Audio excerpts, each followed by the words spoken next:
So welcome back to the channel, guys. As promised in the last video, I've come up with the rule 2 explanation now. A very favorite in the orals, especially when you're going to the UK or even in India. They would literally ask you to explain the importance of rule 2. So most of the candidates would say, sir, do I have to by heart the rule? No, you don't have to, but definitely there has to be a clear and proper understanding of the rule. So let's get started, guys. This is the easiest way I found you could explain the rule 2 to the surveyor. So let's start. Let me first take you to the rule, and then I'll come back to the explanation. Rule 2, which is the responsibility. Nothing in this rule shall exonerate any vessel or owner or master and crew thereof from the consequences and any neglect of to comply with these rules, and neglect and any precautions which may be required by the ordinary practice of seamen, special circumstances of the case. Guys, as you can see, I have highlighted some of the important words. I'll let you know how to explain to them shortly. So part A has got some of the highlighted points, and part B has got the important points as well. So let me start with them one by one. First of all, very basic. Each and everyone has to follow this rule. If you bypass this rule, you have to be ready to face the consequences. As simple as that. So what do you do while you comply with this rule? What are the requirements? So let's go for it. Right. So as you can see over here, first of all, comply with the rule, do not neglect. Third, precautions in special circumstances, and while using the rule, the ordinary practice of seamanship must always prevail. And fourth one, while using the rule, what are the limitations of the vessels involved in this? Okay. So to start with, any owner, vessel or master or any crew must comply with these rules. If you don't, you have to face the consequences.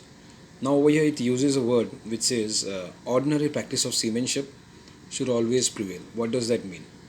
It means that you must always proceed at a safe speed, keep a proper lookout, take early action, give wide berth, keep clear of the anchored vessels, and while taking an alteration, make sure that the alteration is wide and bold enough. Okay. So if you mention these points, it is really going to make an impression onto the surveyor and displays your understanding about the rules. Okay.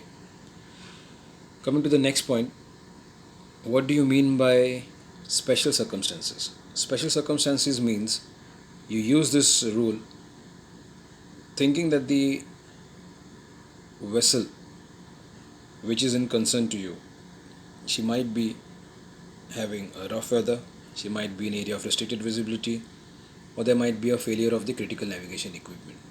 Again, these things apply to you as well, that you might be in a rough weather where the actions take time, or you might be in restricted visibility where rule 19 applies to, whereas for the other vessel it is in clear visibility, hence it is not complying with that rule.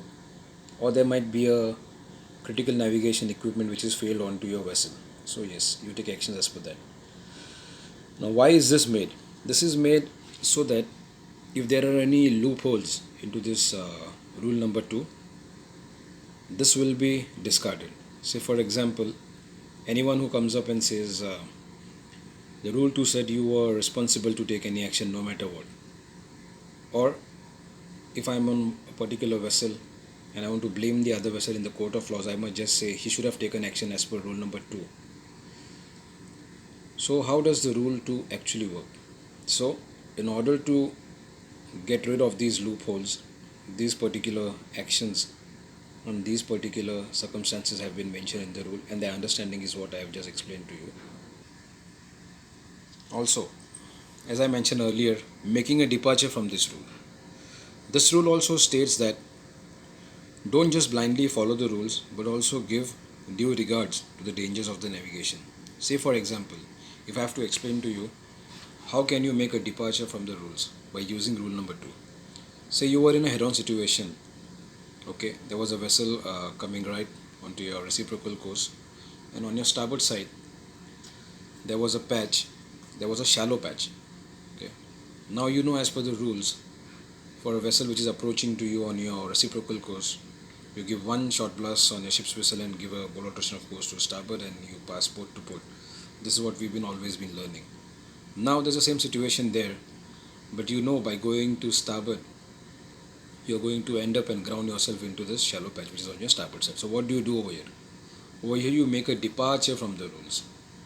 Okay, take early and quick action because you've already assessed the situation well in time that you do not have space to go onto the starboard. By going this, you will be endangering the vessel. So in this case, what do? You just give a bowl alteration of course to port and make it so very clear that the vessel which is coming down, she knows exactly that you have taken a bowl alteration and you have kept well clear of her. So this is one small example how you make a departure from the rules. Now, it does say special circumstances, right? Over here, if you can see, in rule number 2 alpha, ordinary practice of seamanship and special circumstances of the case. So what are the examples of special circumstances? You have seen a man go overboard and the vessel was in an area of restricted visibility. Here, you make a departure from the rules and sound 3 wrong blasts, which is Oscar. As you know, and as you must have heard from your friends and many other lecturers, that the minute you say any sound signal in the rule number 19, the surveyor fails you. But this is a classic example, making a departure from the rules when you are in an area of restricted visibility. So this leads to one more question, guys, that whenever there is a person overboard, why do you sound the 3 long blasts? Is it for vessels in the vicinity? No, guys. This is for the person who's fallen overboard, to make him understand that yes, we know that you have gone overboard and we are taking actions. Because common sense, a vessel might be 6 miles far off. Is he going to hear your fog signals? And the answer is no. Alright. Now coming to the next part of it, limitations of the vessel involved. So how do you explain that? Limitations of the vessel involved. Say for example, an NUC was overtaking you. Here, as per the overtaking rule, which is 13, NUC must keep clear of you, that you know, and you've already seen it in the last video that I had posted in the Coldrex key points, if you remember, guys. But now over here, even though the vessel not under command is overtaking you, you still have to keep clear, as there is a limitation on her, and you take actions as per part B of the rule number 2, which says, in construing and complying of the rules, due regard shall be made to the dangers of the navigation. So you do not know what is this vessel not under command going through actually. It might be having some problems with the steering, or you do not know exactly what is happening on that ship. So you don't want to get into trouble, you don't want to wait until she takes any actions. Over here you take action as per rule number 2, make a departure from the rules and keep well clear of her. So even though if the surveyor asks you why have you kept clear of the vessel not under command, even though if she was overtaking, you do not say responsibility between vessels as per rule number 18 and stuff like that. You just say, sir, I know she is a vessel not under command.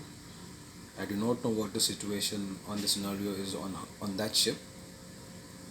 Even though I am the stand on vessel over here, I still take actions as per rule number 2, part B. So I hope, guys, this is a very clear-cut understanding of the rule. Okay. In case you have any doubts regarding this, feel free to mention your doubt in the comment section, and I've tried my best to explain to you about this rule number 2. Okay. So this is it, guys. Most importantly, see the way I have marked my concerns in rule number 2. Just go actually as per that and try to give the surveyor a clear-cut understanding of your rule, making sure that you understand what you are exactly saying. Okay. So these are some of the important tips when you are answering rule number 2 in the orals, especially in the UK, guys. And there are 1 or 2 scenarios. As you can see, your vessel is in the narrow channel. Okay. and there is a RAM and a CBD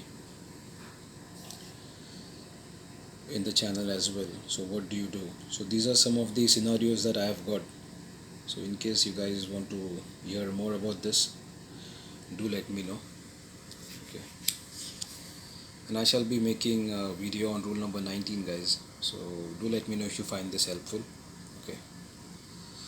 Stay tuned, guys. Thanks.